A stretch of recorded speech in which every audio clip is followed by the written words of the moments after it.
Assalamualaikum dan salam hormat. Berita Pagi Sarawak edisi Ahad 10 Januari bersama saya Muhammad Aziz Rahim. Kita mulakan dengan perkembangan status COVID-19. Kes-kes terkini COVID-19 di Sarawak menunjukkan bahawa wabak itu telah merebak dalam komuniti. Pengarah Kesihatan Negeri Dr. Chin Zin Hing dalam kenyataannya berkata, jangkitan telah melibatkan mereka dalam kalangan usia semuda 4 bulan hingga 86 tahun. Manakala daerah-daerah seperti Seri Aman, Betong, Kapit dan Lawas yang sebelumnya bebas daripada jangkitan tersebut juga mula terjejas. Katanya ia disebabkan golongan yang bekerja dalam komuniti menjadi pembawa lalu menjangkiti anak-anak dan warga usia emas dalam keluarga. Perjumpaan sosial bersama rakan-rakan turut menyebabkan mereka menjangkiti satu sama lain. Sehubungan itu, beliau menegaskan sistem perkhidmatan kesihatan di negeri ini boleh berdepan kemungkinan menjadi terlalu terbeban seperti mana yang dialami di Semenanjung jika rakyat terus lalai dengan ancaman wabak COVID-19. Selain itu, jangkitan COVID-19 turut menjejaskan aktiviti seharian orang ramai dan kesihatan orang yang tersayang. Ini kerana majoriti daripada mereka yang dijangkiti tidak menunjukkan sebarang simptom atau simptom ringan yang mudah sahaja diabaikan. Justeru Dr. Chin menggesa orang ramai supaya mendapatkan ujian di klinik yang berdekatan jika merasakan diri mereka berisiko terdedah kepada jangkitan. Selain itu, mereka diminta untuk duduk sahaja di rumah dan asingkan diri anda di dalam sebuah bilik berasingan dan amalkan penjarakan fizikal daripada ahli keluarga, terutama mereka yang sudah berusia. Sementara itu, kes positif menunjukkan peningkatan apabila semalam merekodkan 55 kes positif.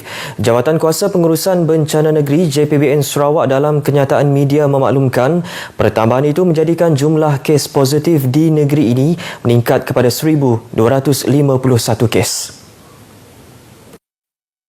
Daerah Sibu merekodkan 37 kes, Kuching 15 kes, Miri 2 kes dan Bintulu 1 kes. Semalam juga diisytiharkan satu kluster baharu di Sibu iaitu kluster Pasai yang setakat ini melibatkan daerah Sibu dan Mukah. Manakala 5 lagi kluster di negeri ini dilaporkan masih aktif. Sementara itu, 4 kes baharu telah pulih, manakala 77 pesakit dalam siasatan PUI yang baharu dilaporkan semalam dan 4 kes PUI masih menunggu keputusan ujian makmal. Daerah Sibu kini dilaporkan berstatus jingga dengan jumlah 39 kes. Ekoran itu, Jawatan Kuasa Pengurusan Bencana Bahagian Sibu telah membuat kawalan pergerakan di 8 buah rumah panjang.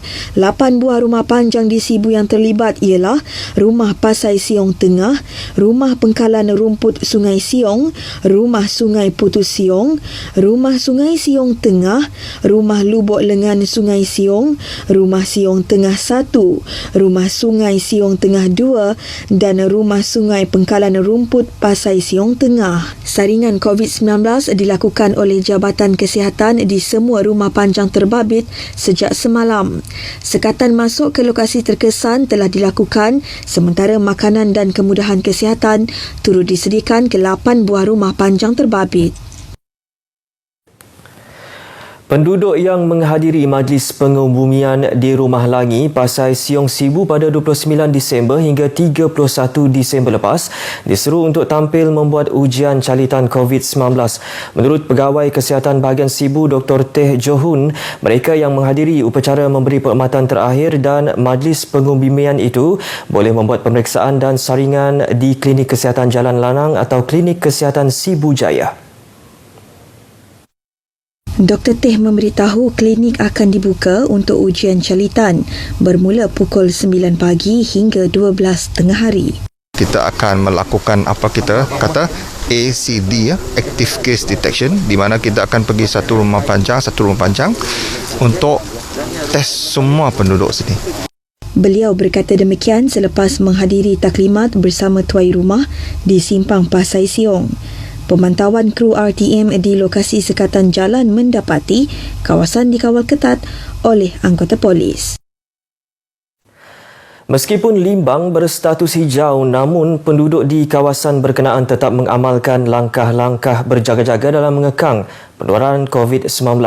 Peningkatan kes COVID-19 di negara ini kian meningkat yang menjadikan penduduk di Limbang sedar akan pentingnya mematuhi prosedur operasi standard yang ditetapkan.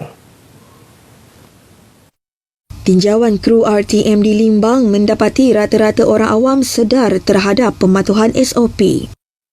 Walaupun kita di Limbang tak seedar kes nak, tapi kita sebagai orang awam, kita still lagi mengamalkan SOP yang telah disarankan oleh kerajaan. Bersyukurlah di Limbang tu setakat tu seedar kes COVID-19, tetapi kami orang sedar dan akur dengan perintah diberi oleh setidaknya kerajaan agar bila kami orang berada di luar pakai SOP yang telah ditetapkan dan mengamalkan norma-norma baharu. Untuk kita mengekalkan kadar ini, saya ikut SOP yang disarankan oleh kerajaan. Kita jaga kita. Orang awam dinasihatkan supaya terus mengekalkan amalan norma baharu dalam kehidupan seharian dan mematuhi SOP bagi keselamatan dan kesejahteraan bersama. Kawasan di bawah Dewan Undangan Negeri Gedong akan dihubungkan dengan jaringan jalan raya lebih singkat dalam tempoh 2 tahun akan datang. Menurut Menteri Muda Pembangunan Usahawan dan Perusahaan Kecil dan Sederhana, Datuk Mohamed Narudin Majais, tender untuk 2 jambatan baru iaitu Gedong dan Teranggas termasuk jalan sepanjang 70 km telah dikeluarkan dengan anggaran kos RM230 juta. Ia merangkumi jalan baharu sejauh 35 km dari Gedong ke Ulu Simunjan yang belum ditender dengan anggaran kos RM150 juta. Ini mendekatkan lagi Sungai Melayu dengan Kampung Gedong.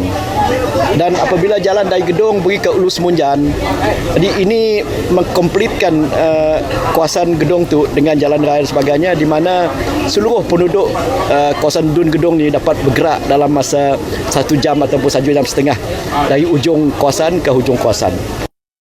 Beliau merangkap adun Gedong mahu penduduk bersedia menghadapi perubahan pelbagai sektor pada masa akan datang. Datuk Mohamed Narudin ditemui pemberita selepas program Ride Ngagak Sidaan Sungai Melayu peringkat Zon Gedong 2021, anjuran Gedong Cycling Club di Simunjan. Program kayuhan bermula pukul 7 pagi semalam dimulakan dari Pekan Gedong ke Kampung Ensenge dalam jarak lebih kurang 50 km melalui Pekan Simunjan dan menyeberangi Jambatan Batang Sadong dan berakhir di Kampung Ensenge Melayu. Program turut disertai Datuk Mohamed Narudin dan penolong pengarah berita ehwal semasa RTM Sarawak, Zaidi Bujang serta kira-kira 200 peserta lain. Jalan baharu sepanjang 9.5 km yang menghubungkan kampung-kampung kawasan Debak ke Taman Agro Saribas kini telah siap 6.5 km. Ahli Dewan Undangan Negeri Saribas, Raziz Hitam memberitahu dijangka siap pada tahun 2023. Jalan baharu tersebut kelak akan memendekkan jarak perjalanan dari kampung berdekatan. Jelas Raziz Hitam, jalan tersebut kelak akan menjadi penghubung utama kepada para petani yang mengusahakan tanaman seperti pisang tanduk, pisang kepok dan kelapa pandan untuk menghantar produk ke taman pertanian yang merupakan taman kekal pengeluaran makanan. Katanya, ia merupakan peluang petani di kawasan itu untuk turut serta dalam salah satu projek bakul makanan kerajaan negeri. Beliau memberitahu demikian kepada pemberita RTM dalam majlis perasmian SS Ilham Orchid Beauty Studio di Kuching. Tambah beliau, Dun Saribas sentiasa mendapat perhatian yang baik daripada kepimpinan kerajaan negeri kerana setiap rancangan yang tidak dapat dilaksanakan pada rancangan Malaysia ke-11 telah dimasukkan semula dalam RMK-12. Majlis Bandaraya Miri akan terus memperkukuhkan hubungan bersama pihak polis di Raja Malaysia bagi mengurangkan kadar jenayah indeks dan menjaga keamanan Bandaraya Miri.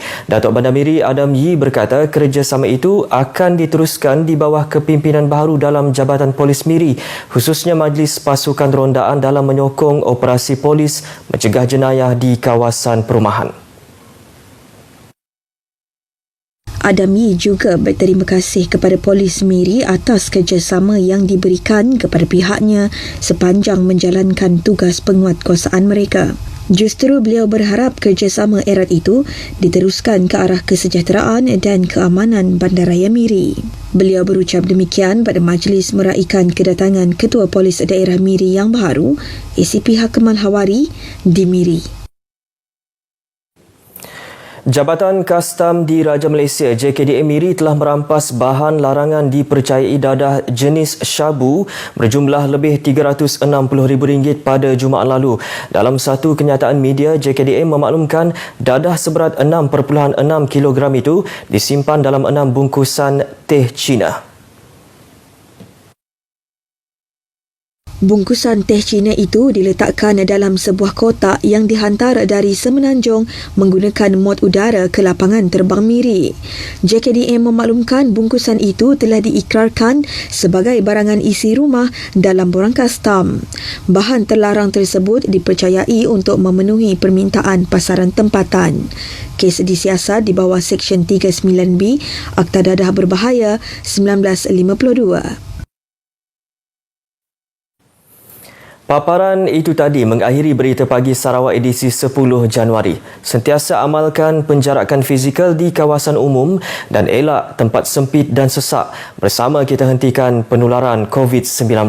Selamat berhujung minggu. Assalamualaikum.